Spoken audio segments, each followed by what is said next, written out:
Sa iba pang balita, nananatili pong matatag ang ekonomiya ng Pilipinas sa kabila naman ng mga naranasang kalamidad sa bansa. Ayon po kay NEDA Director General Arsenio Balisacan, on track po ang mga economic targets na nakapaloob sa Philippine Development Plan 2011 to 2016. Ang buong ulat ng balitang yan, ihahatid naman po sa atin ng aming kasama si Rocky Ignacio.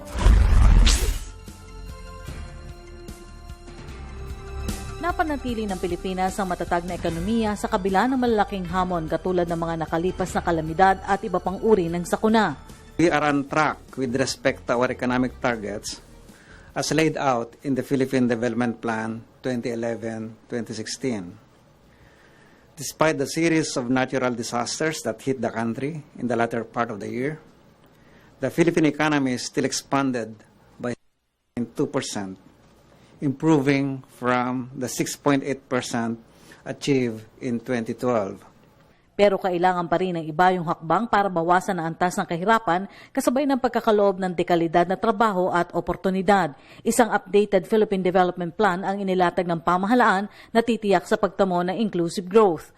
Nakapaloob dito ang pagbawas sa kahirapan ng mahigit 16% at 17% sa underemployment sa 2016. Although our investment to GDP ratio of 21.1% in 2013 is not too far from our PDP goal of 22% by 2016, this is still way below what our Asian neighbors have achieved.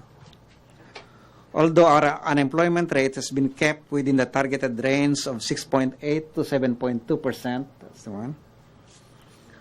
A bigger challenge is reducing the underemployment rate, which is still close to 20%. An even bigger challenge is bringing down the poverty rate to 16.6% by 2016 from its level in 2012 of 25.2%.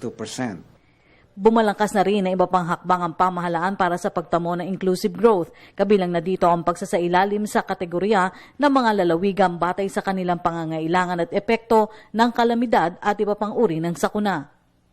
Sa Category 1, bibigyan ng kasanayan para magkaroon ng hanap buhay. Sa Category 2, sentro ang programang pang-agrikultura at pagpapatatag ng kaayusan at katahimikan.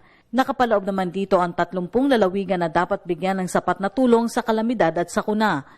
Ang pagbawas ng antas ng kahirapan ay alinsunod sa itinatadhana ng Millennium Development Goal.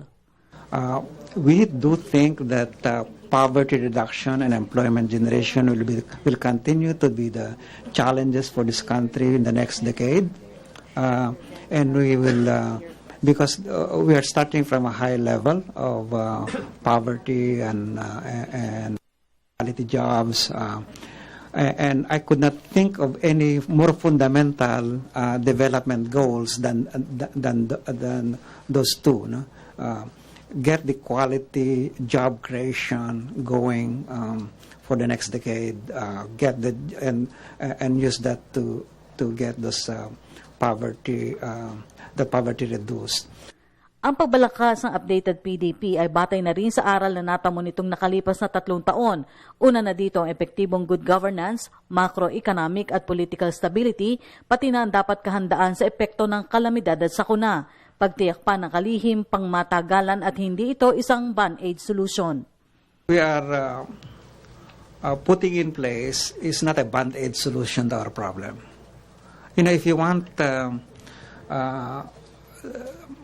much lower unemployment than what we are getting, that actually is easy to do, no? But if you behave irresponsibly, like hiring Juans and Pedros for 1 day or 2 days or 1 week, and then do your surveys and you reduce your unemployment.